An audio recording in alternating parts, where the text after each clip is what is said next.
Hey there, everybody, how's it going? I cannot remotely believe in my wildest dreams that Toy Story 3 has turned 16 years now. Yes, the third installment of the iconic Pixar movie series has turned 16 recently, and also the idea that we have a fifth installment currently running in theaters is crazy. Think about this.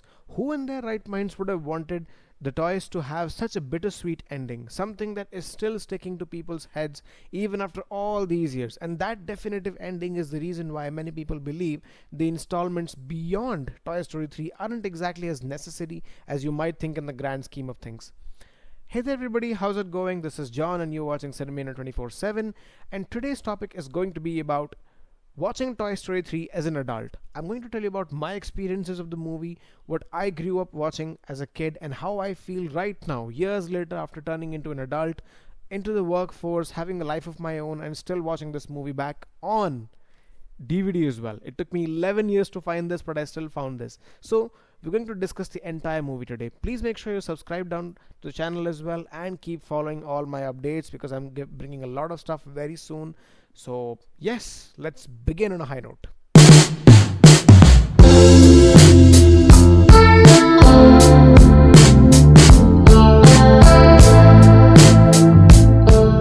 So, to give a little background, Toy Story 3 opens up almost a decade after the events of Toy Story 2. The whole happy ending at the end of that film hasn't lasted.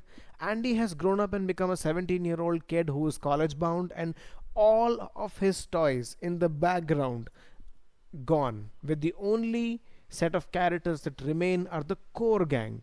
Think on the lines of Woody, Buzz Lightyear, and Jessie the cowgirl, Bullseye, the potato heads, Ham, Rex, Slinky Dog, and the aliens. They're the only main set of toys who have been consistently around, and the other toys have all been donated or sold off in yard sales over the years. And Woody explicitly mentions some of them as well. Even Sarge, the Green Army men with two of his paratroopers, just walks out of the house believing that their future is going to be far worse than what Woody is saying. But yes, that's what the movie is. Andy has grown up, he's going to college, the toys are fairly uncertain about what their future is going to be like, and nobody knows what's happening. And amidst all this, the toys have managed to land up into a daycare as well. A daycare where they accidentally land up, and now a lot of misunderstandings happen. Andy discovers that the toys are somewhat missing. Woody lands up in a different kid's house. The guy running the daycare, a teddy bear of course, is not what he seems, and the plot comes to one bittersweet ending. That's the entire summary, at least for Toy Story 3 if you ask me, and we're going to dissect the movie little by little and keep saying what exactly works after all these years. Talking about the first thing that hits very well is the growing up theme. 11 years had realistically passed since Toy Story 2 hit theaters in 1999, and now Andy Davis, played by John Morris of course, is grown up. He's a 17-year-old kid going to college and is remotely resembling the kid we all grew up watching in the 90s. Now he's a different kid, his room looks different, he's a little bit different, but he's still the good person that we remember seeing him as a kid. And that is one of the most striking themes that you look at as a movie, especially for the millennial audience that must have grown up watching him in the late 90s and a little part of the 2000s as well. They must have felt a good connection with this particular character, because to them, Andy's departure at the end of the film was nothing short of some sort of a goodbye to their childhood. And me, being a Gen Z kid who watched the movie at only around 7 years old, for me it was just a new beginning. And unfortunately, 16 years later, I seem to be relating to Andy a lot more now, because I've gone through the exact same phase that Andy was in that particular film. Nonetheless, the theme of growing up has been so well explored in this movie that it makes you wonder, what was Pixar even wondering when they created such a movie that resonates so much after all these years of its release. And this is practically one of the best movies in Pixar, and I can consider this is where Pixar actually peaked in terms of its production quality and the quality of movies that they were making, because after that in the 2010s most of their movies are not exactly original films for that matter, and they even started producing failures at the box office, not something expected from a Pixar movie. But anyway, This is the first theme of the movie, growing up. That is so well explored in the movie. Andy growing up is so natural and so relatable, and the idea that he has outgrown his toys and is now going to college but does not know what to do with the last batch of toys that still remains is a dilemma that any kid can relate to. Now, another one of the big issues that I would want to describe with this movie, or let's say the themes of the movie, would be abandonment, and that is well portrayed through Lotso. Lotso isn't exactly evil in the inherent sense. He started out as a very good character with a very good sort of background, but unfortunately, one accident completely corrupted his worldview, and that worldview resulted in him being the tyrant who was running Sunnyside Daycare. If you look at the entire flashback footage of Lotso, that showed how he was actually a part of a family, got separated, got embittered, landed into Sunnyside Daycare, and then there is his friend who is narrating an entire story. Very, very deep for an otherwise child based movie, or let's say a children's movie.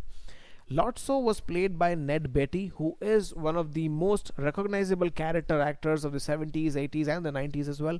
And I was shocked to see that it was this guy who played Lotso, because I've seen a couple of movies with Ned Beatty as well in the silver screen in person, but this is a movie that's genuinely different, and it became one of his most iconic performances. And now that he's no more, I genuinely hope his soul rests in peace. So this is the theme of abandonment. Personally, I feel that abandonment is one of the biggest issues with the movie, or let's say the biggest themes that the movie wants to tackle. What becomes of you when your duty is over and the kid you were so happily living with is now growing up and moving on in his life? That's one of the key themes they've tackled. Now, of course, coming to the incinerator sequence, the sequence where the toys are landing up in a dumpster, they're almost about to meet their end, but then the alien just comes and picks the whole pile of trash and puts them out, rescuing them essentially. That is literal Pixar writing. Absolutely Pixar writing all the way through. In a realistic scenario, none of this would have ever happened, but Pixar managed to show us all the weird kind of things that are not otherwise possible in real life, but you still like to watch them. And that's one of the biggest things I liked about Toy Story 3. The miracle and the charm that Pixar has, especially with Andy having a Wild West kind of sequence where a train is falling down below, then there is Buzz Lightyear saving the train, then there is Woody the cowboy and the heroes going up against evil Dr. Porkchop, which is played by Ham, of course, in Andy's play sessions. That is a genuinely imaginative thing that managed to hold up until 15 years of the movie's release. I'm talking about the initial Toy Story, the one that came in 1995. It still holds very, very well. And that brings me to the end of point number 3, which is the imaginative factor and the Pixar writing formula that resonates so well after the film's release. Now, coming to another personal tidbit, I would like to describe my memories with the movie. So, I was only 7 years old in 2010 when I first discovered Toy Story 3 had entered theaters. Unfortunately, I did not have the means to go to a theater back then because we were expecting a sibling in the family. So, I waited up until a couple of months, and one of the people in my apartment who had somehow downloaded the movie through an online website or something like that, and it seemed like weird stuff back in the day as well. He showed me Toy Story 3, and a small newspaper ad showed me the DVD of Toy Story 3 going for sale at around 399 INR. But it would not be until 2018, that is almost 8 years after that particular incident, that I found the DVD of Toy Story 3 in my local supermarket. But even then, I did not have the money. It took me 3 more years, and in 2021 of October, I finally managed to buy the DVD of the movie. It took me 11 years to buy this. I saw this movie for 11 years on Star Movies, online, during COVID, and it took me all that while to buy this disc in my hand. And I love it currently. I do watch this movie every now and then when I feel the need to. I'm about to watch Toy Story 2 next week, if I'm not mistaken. But yeah, my personal memories with these movies have been very, very charming and probably one of the best parts of my childhood. Unfortunately, I could not even buy the toys of the movie given how expensive they are in India because of the import laws and things. But if I ever manage to move out of the country and build my life elsewhere in a different country, I am for sure buying the toys. There are way too many toys to be bought, way too many things to be explored about this franchise, and I do want to do them. Although, small tidbit here, I did manage to buy the Toy Story 4 RC with Woody sitting on it, and it's still one of the best toys I have. Probably one of the first Toy Story toys I have. But that's just a little bit personal thing. We will now go to the ending of the movie, which by far remains the most emotional and the most difficult segment to cover for this one. When you talk of the ending, you essentially understand that the toys have been through a lot. Abandonment, being the only people, or let's say the only figures of Andy's childhood who managed to realistically survive being yard sailed, garage sailed, or dumped, or lost perhaps. They went into a daycare, escaped the daycare, got into a dumpster, escaped the dumpster, and now are attic bound.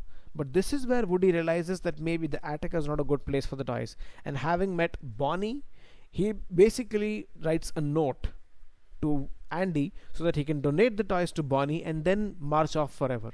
That ending sequence is probably one of the most emotional beats in the entire movie. I like how Andy is exploring some last playtime with Woody and the other toys before he leaves, and is introducing all the toys one by one who've been so integral to his childhood. That scene will genuinely start breaking your heart in ways, especially if you've grown up with this movie for all these years. To me, it did not really resonate that much as a kid when I was young, because I wasn't exactly that old to remember the older Toy Story movies. So to me, it was just like, why is Andy giving his toys away? But then when I grew up, I realized what exactly was going on there. And that final sequence with Woody and the toys just looking at Andy's car, moving down the street and becoming smaller and smaller and smaller, that is metaphorical, because it essentially shows that childhood is now fading away, but a new life awaits with Bonnie. And now that Andrew Stanton has also claimed that Toy Story 6 is going to be the final movie with Bonnie as the child lead, we're yet to see where the franchise goes from there. So Bonnie is getting her final trilogy with Toy Story 6, and Andy got his final movie and his complete trilogy with Toy Story 3. That ending genuinely has to be the most heart-wrenching, the most bittersweet endings in a Pixar movie ever. I like the whole idea of how everybody in the theaters who must have watched this movie was also crying, because they genuinely felt that childhood was gone. And some of the people who must have watched the movie were already in their late high school years or university years. So it does make sense in my understanding. Now that is the ending of the movie. Genuinely one of the most tear-jerking moments in the entire film and the Pixar lineup from 1995 to 2010.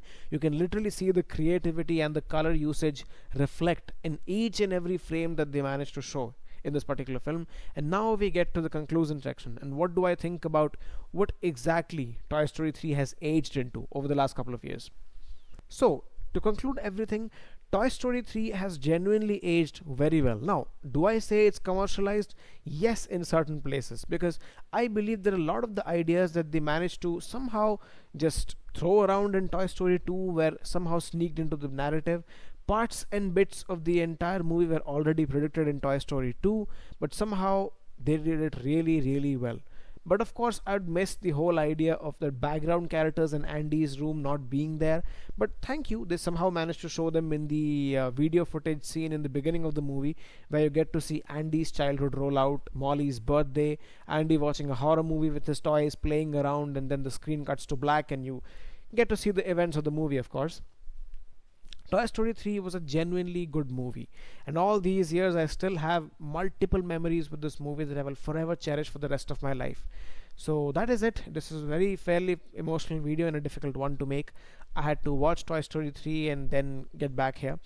So yeah, this is the video, guys. Thank you so much for watching it. If until this point you have, please keep buying films on physical media. Like I say, it's the best and the most amazing way to protect movies for long and give you lots of memories for your lifetime. Stay safe, keep watching videos on my channel. A lot of stuff is coming up, and Godspeed.